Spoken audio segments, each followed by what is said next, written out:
Their pairing was one of the most memorable moments in cinema history, a sizzling combination of beauty and talent brought together for one extraordinary film. And for both Paul Newman and Elizabeth Taylor, Cat on a Hot Tin Roof would be a landmark in their lives and their careers. For one, a time of optimism and joy. For the other, a struggle with unspeakable tragedy.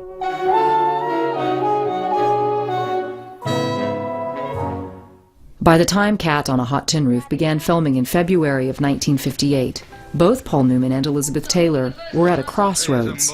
The right film could carry them towards superstardom, but the wrong one could send them sliding backwards towards oblivion.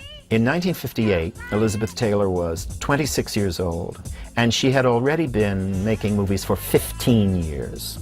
As she matured from a preteen through her teen years, she also matured as an actress. In most of her early adult roles, however, Taylor was rarely given the chance to do much more than look pretty. Elizabeth Taylor did not always have control over the material. She was an MGM contract player. Elizabeth never really showed a woman with any kind of social conscience in her film. She was always somebody that was trying to get a man, or she had a man keep a man. But she had also turned in some magnificent performances. In the much-neglected Raintree County, for example, in 1956. She breaks your heart, especially in a long scene where she has an emotional breakdown. People begin to look at Elizabeth Taylor then, and it's a point in her career where people are looking what way she's going to go. Taylor was gaining attention not only for her fine performances, but also for her tumultuous personal life. By 1957, she was already on husband number 3, but this marriage to producer Mike Todd seemed destined to last. Mike Todd, best known for theatrical extravaganzas and for the huge success of Around the World in 80 Days, was a good bit older than Elizabeth Taylor. And a showman, a man with a sense of fun, and their marriage was extremely happy. Like Taylor, Paul Newman was also reaching a critical moment in both his personal and professional life. Paul Newman was 4 years into his career when Cat on a Hot Tin Roof came out, and it had been kind of a struggle. I'm ashamed, Big Daddy. Newman, of course, was signed by Warner Brothers. They wanted another brand. In fact, he was advertised as a second brand. He was one of 4 really hot new actors who came along in the 50s. James Dean, Marlon Brando, Montgomery Clift. Newman was the 4th. Newman was the tortoise to these three's hair. This period in Newman's life is a rich one, both personally and also professionally. In 1957, he and Joanne Woodward went to the South and filmed Long Hot Summer. And in January of 1958, we're married in Las Vegas, and then almost immediately, within a couple of weeks, I think, of being married, he goes into Cat on a Hot Tin Roof. So here's a real turnabout in a man's life. He's suddenly getting really meaty roles. His first marriage, which ended in divorce, but he had now remarried and had found someone who was a real rock in his life, and obviously has been ever since. So things are really looking up for him. By the beginning of 1958, both Newman and Taylor were poised for major stardom. All they needed was the right vehicle, and that vehicle was Cat on a Hot Tin Roof. But how in hell on earth do you imagine you're going to have a child by a man who cannot stand you? Cat's provocative Maggie and the troubled Brick were just the kind of roles actors dream of.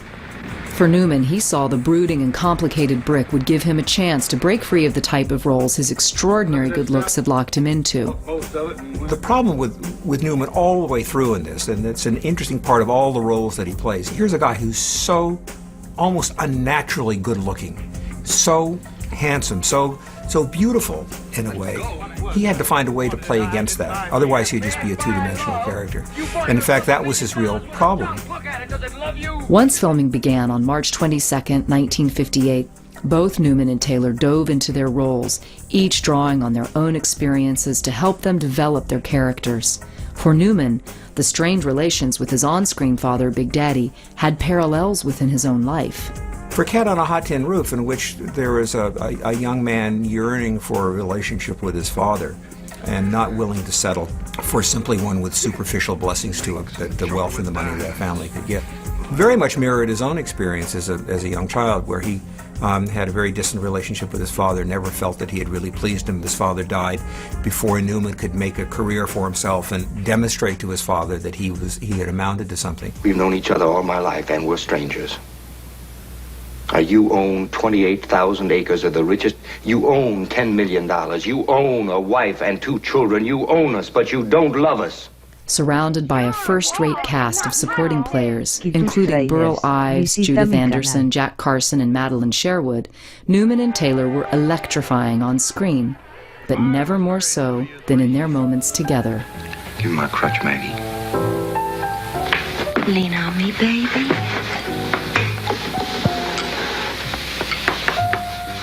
To those on set, it was readily apparent that both Newman and Taylor were turning in unforgettable performances and that Cat was destined for considerable success.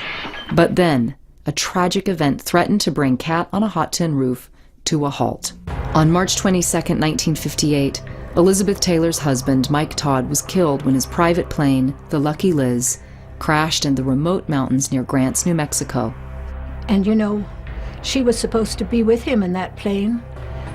And she felt like she had a heavy day the next day at our shoot, and so she said, "No, you go, and I'll stay here."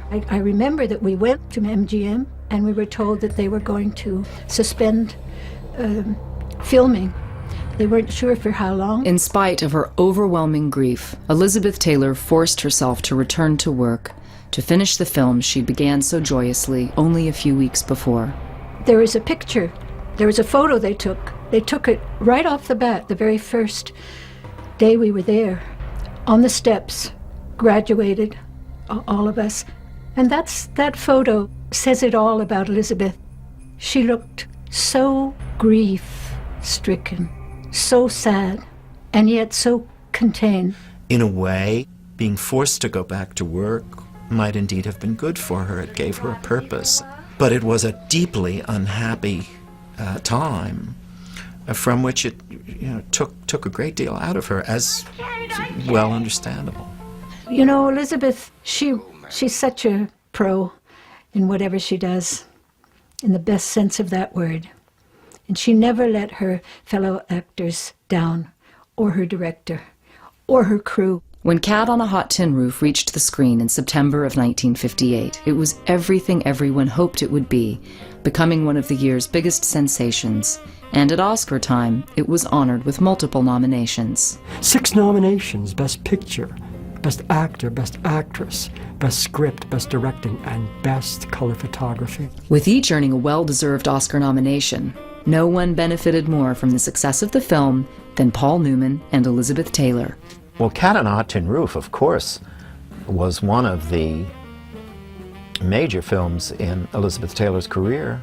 You know, here is an actress in her late 20s who is at the peak of her commercial success, her stardom, her beauty, and her ability to undertake very difficult roles. And one has to appreciate that this was never easy. Taylor would follow her role in Cat with another Tennessee Williams heroine in Suddenly Last Summer in 1959, for which she received yet another Academy Award nomination. In 1961, another nomination would come, this time for Butterfield 8, and this time, Elizabeth Taylor would take home the Oscar. Maggie, the cat is alive! I'm alive!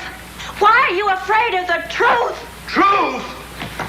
For Newman, Cat proved a lucky film as well, and its success emboldened him to keep fighting for better roles, a fight he would ultimately win.